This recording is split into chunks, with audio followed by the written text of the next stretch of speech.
senhores telespectadores, estes horizontes da memória trouxeram-nos hoje aos mais belos horizontes que há em Portugal. Isto que avistam a toda a nossa volta é o próprio coração do Entre Douro e Minho. É o Portugal mais português. É aqui, foi isto que foi escolhido pelos fundadores do condado. O conde Dom Henrique, a condessa Dona Teresa, foi aqui que eles quiseram ficar. Aqui do Minho partiram os imigrantes que fizeram o Brasil. Bom, mas por que é que eu vim aqui? É uma carta que me mandou um senhor telespectador. Devo dizer que as vossas cartas, que me dão sempre muita alegria, às vezes me deixam bastante atrapalhado, porque me perguntam e exigem logo ali respostas. Responda. Até mandam, muitas vezes, a estampilha para a resposta. Diga lá na volta do correio qual é a mais antiga das cidades portuguesas. Já pensaram nisto? Qual é a mais antiga das cidades portuguesas? Bom, é claro, tudo depende do que o senhor achar que é uma cidade.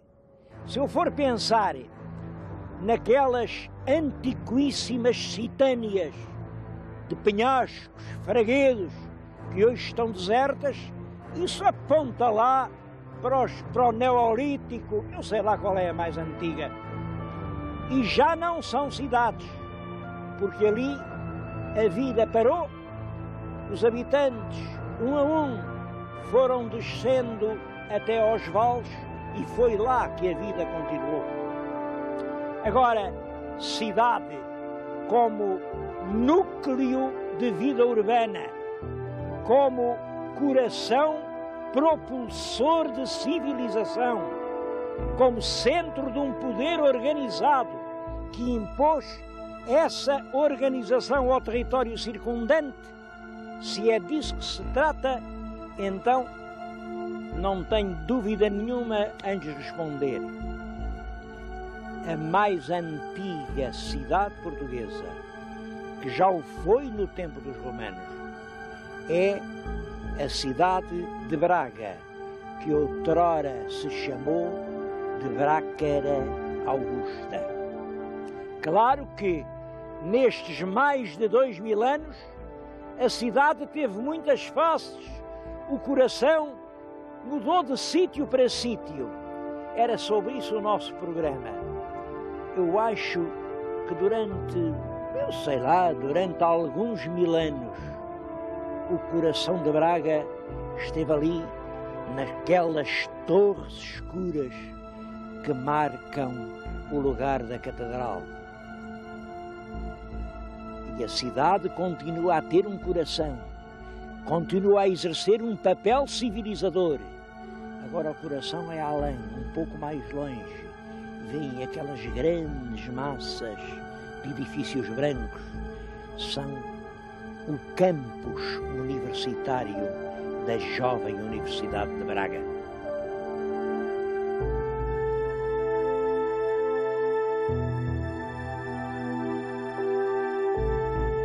Nem eu nem ninguém lhes pode garantir que a Sé de Braga seja a mais antiga Sé que há em Portugal, porque as Sés instituídas na época romana são mais ou menos todas da mesma época. Agora, o que eu lhes posso dizer é que o mais antigo mosteiro que em Portugal existiu foi aqui em Braga. Foi este Cenóbio de Dume. Dume é um lugar nas imediações de Braga.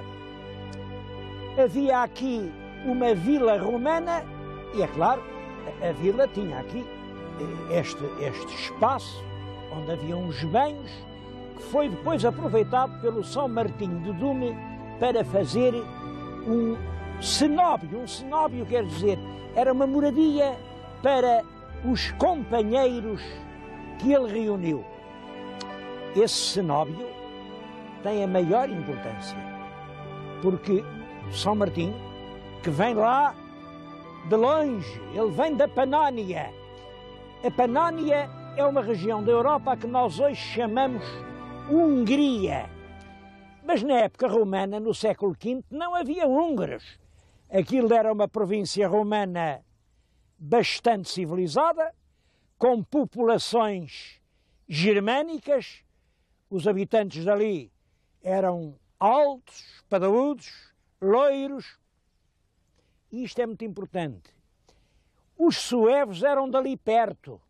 Os suevos que vieram aqui, que ocuparam Braga, que tinham um rei, que fizeram o reino suevo e que fizeram de Braga a capital do reino. Essa gente vinha ali daqueles lados. E isso é importante para perceber o papel do São Martinho de Dume. São Martinho também era de lá. Era um homem muito civilizado, era um europeu, era um bom teólogo, falava na perfeição o latim, pregava admiravelmente, era um grande político. E vem lá, desde a sua Panónia, vem até aqui, a este calcanhar do mundo, onde havia um reino de gente do seu sangue, e foi dizer ao rei: homem, estes povos do teu reino são cristãos. Tu faz-te também cristão. Não há nada como o rei comungar a fé dos seus próprios súbditos. E o rei aceitou e converteu-se.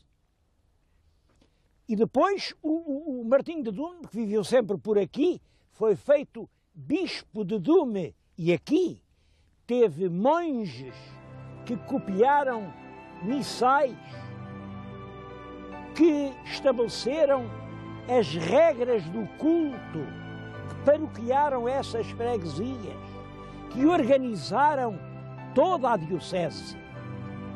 A Sé de Braga deve a sua grandeza à obra administrativa de São Martinho de Dume.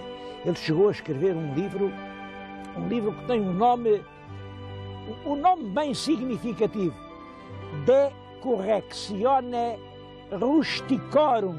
Isto quer dizer correção dos erros dos rústicos. Os rústicos eram os homens que permaneciam agarrados às velhas superstições do paganismo, aqueles que nas cidades, nas aldeias, nas vilas continuavam a acreditar em demónios, em superstições, em terrores, e que ainda não sabiam que afinal o mundo é mais simples do que os romanos ensinavam. O mundo é só um, o Deus é só um, todos os homens são filhos dele e por isso são irmãos entre si. Foi isso o que este Martinho, vindo lá de longe das terras da Panónia, veio ensinar aqui nestas serranias de Braga.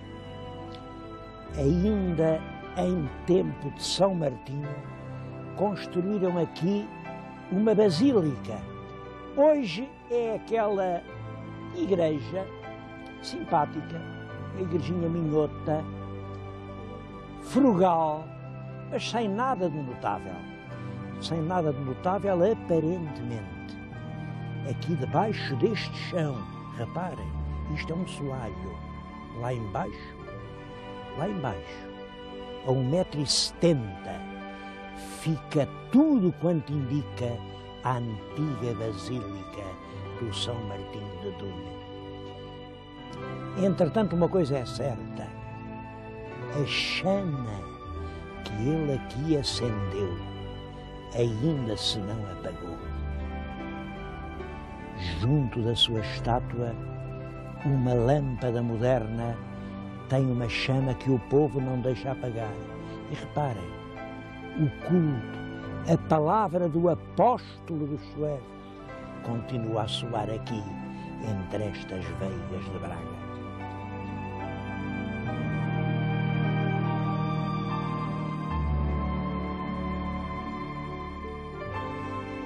já há notícias de bispos em Braga no século IV.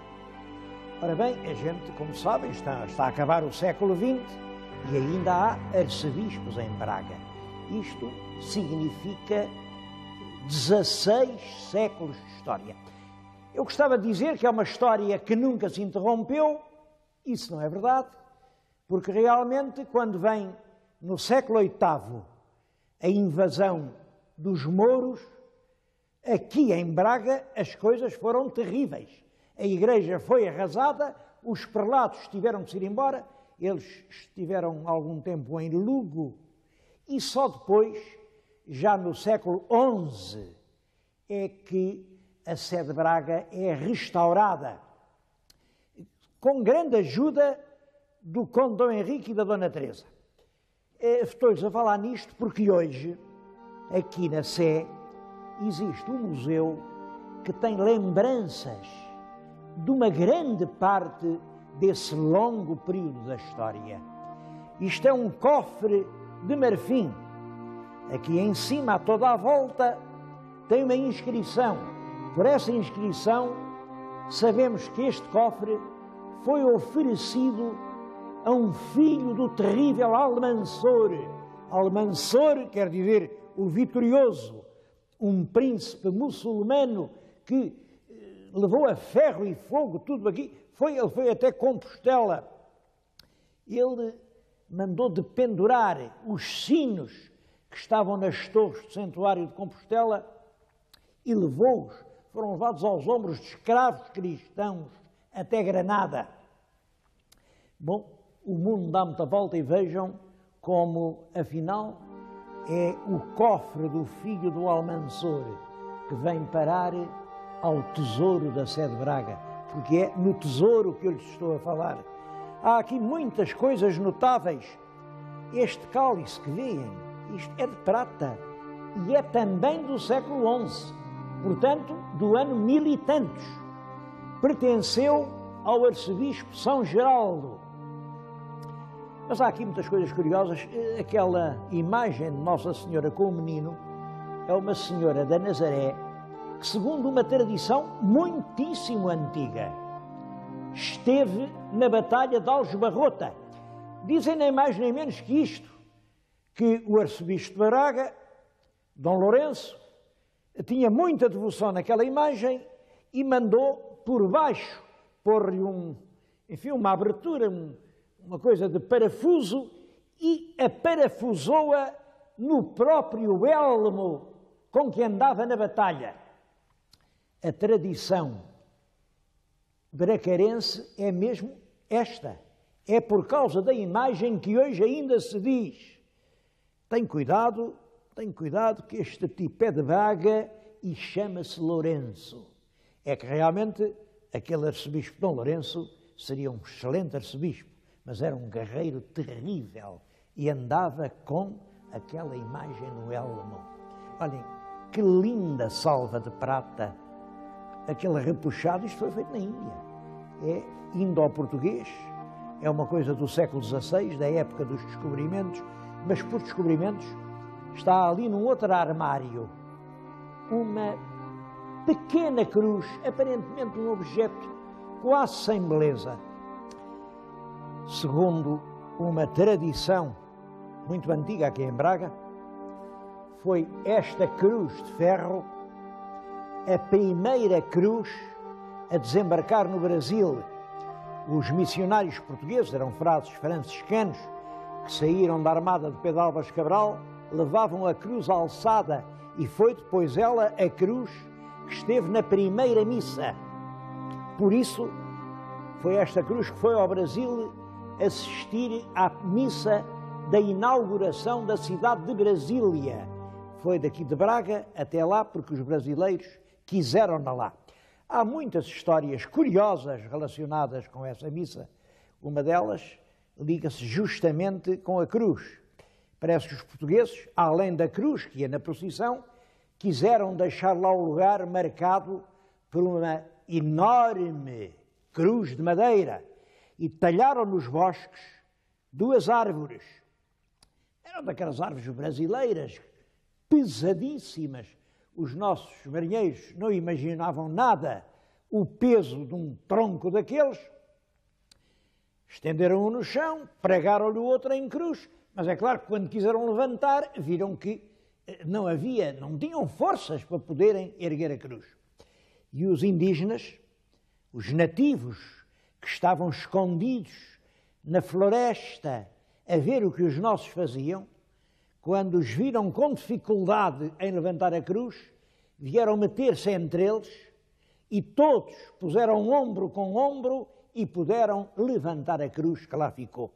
Eu acho que este gesto tem uma beleza enorme, não só na história dos contactos entre povos, até na história de agora, quando todos aceitam pôr ombro com ombro, não há dificuldade que se não possa remover.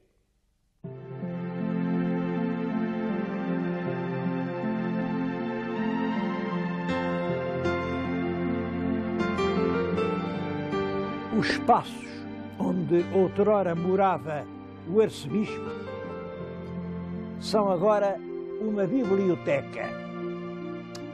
A Biblioteca Pública de Braga, que é uma das maiores do país.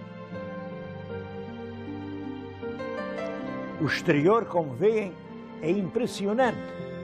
A gente entra e cá dentro há mais de 500 mil de livros. Livros, muitos deles notáveis. E tem um movimento de leitura que anda pelos 30 mil leitores por ano. Tudo isto é importante. Eu, dos livros, não posso mostrar os livros todos. Gostava que vissem, por exemplo, estas Constituições Sinodais de Braga. É uma obra preparada e elaborada aqui.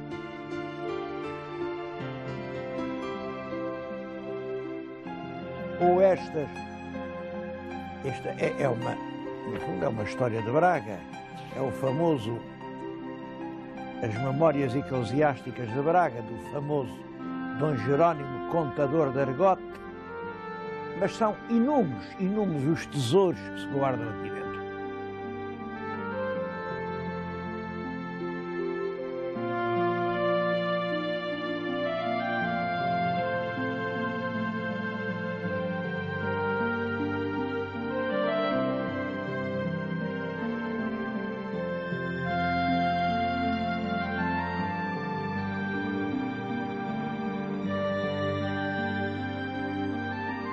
É também aqui nos espaços dos arcebispos que está aquilo a que chamam o arquivo distrital. Antes de mais, eu acho que isto é um erro a eliminar quanto antes, este disparate de chamar distrital a um arquivo que é quase mais do que nacional. Mas tudo quando se refere ao país, e aqui a Arquidiocese de Braga está aqui documentado. Chamaram-lhe distrital, dentro daquela ideia do distrito e tal. Isso era melhor corrigir isso quanto antes. Isto é um verdadeiro arquivo nacional. O primeiro livro que lhes vou mostrar, considero o mais ilustre livro que existe em Portugal. O nome que se lhe dá é o Liber Fidei. Liber Fidei quer dizer, em latim, livro de fé. Livro que merece fé, quer dizer, o que aqui está, isto é que prova a verdade. Aqui é que está bem. Devo-lhes dizer que se transcrevem aqui documentos desde o ano de 572, desde o século VI. É um livro em pergaminho que contém inúmeros documentos decisivos. O Alexandre Herculano, quando andou por aqui, queria também meter isto lá nos sacos e levar isto tudo para a Torre do Tombo. Mas essa gente de Braga não deixou. Esta gente, e isso é que é o regionalismo sadio. O que é de Braga pertence a Braga. O que é de César é de César. E o livro ainda hoje cá está. Está aí, felizmente, que está. Porque ele hoje está impresso. Quem quiser ler este livro no original, existe uma edição, estou convencido que se estivesse na Torre do Tombo ainda estava inédito. Mas há muitos outros. Sabem que antigamente havia... Antigamente, eu ia dizer que antigamente era costume roubar livros. Então, e agora não é? Só que antigamente não se podiam roubar, porque eles estavam com esta cadeia amarrados à parede, a pessoa tirava o livro, abria o livro, lia o livro, mas é claro, não o podia meter no bolso. Agora não há nem cadeias para não deixar roubar os livros, nem sequer cadeias para quem rouba os livros de onde eles estavam. Isto de levar livros não fica mal a ninguém. Não posso falar de tudo, mas não queria deixar de chamar a atenção para um documento que está aqui nesta vitrine, ao qual se dá o nome de Certidão do Nascimento de um jovem que então nasceu e ao qual puseram o nome de Portugal. É um pacto conspiratório entre o príncipe Dom Afonso Henriques, e o Sr. Bispo Dom Pelágio, o Paio Mendes, e o Dom Afonso Henriques dizia: olha, se tu me ajudares, eu dou-te isto, e dou-te aquilo, e dou-te aquilo outro. Bom, era uma conspiração nas vésperas da Batalha de São Mamede. O arcebispo ajudou o príncipe e o príncipe pagou ao arcebispo. E foi daquela conjuração que nasceu Portugal.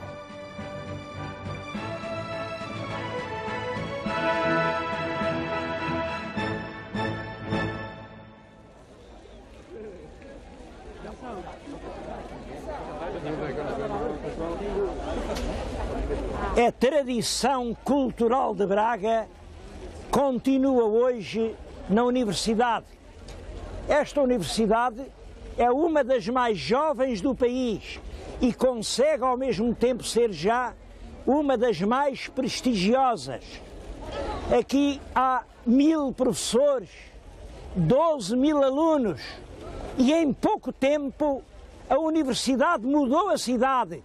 Todos os que me ouvem sabem que Braga foi sempre uma cidade ilustre, mas agora, com esta universidade, até é uma cidade alegre.